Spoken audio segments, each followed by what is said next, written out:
आज आपण आप्पे बनवणार आहोत आणि शेंगदाण्याची चटणी. मी रवा घेतलेला आहे, कांदा टाकलाय, कांदा, टमॅटो, मिरची पूर्ण मिक्स करून घ्यायचं. त्यात ताक किंवा दही टाकू शकता. मी ताक टाकलेलं आहे. मीठ.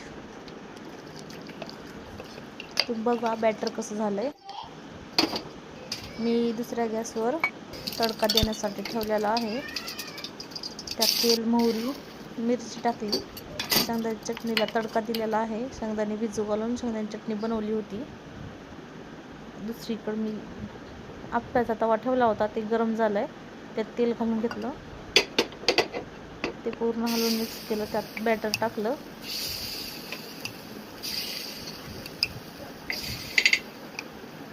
आतले भरायचे नाहीत, आतले आधी भरले की करपतात, म्हणून मी आधी साईडचे भरले.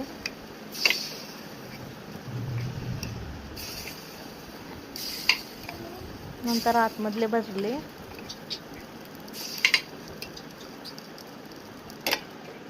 झाकण लावून ठेवलं आणि लो फ्लेमवरच होऊ द्यायचं, म्हणजे छान आतून भाजतात.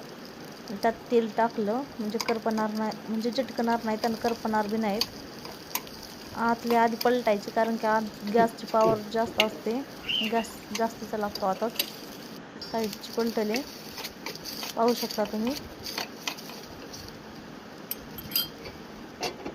10-15 मिनिट झाकून ठेवलं, नंतर काढलं.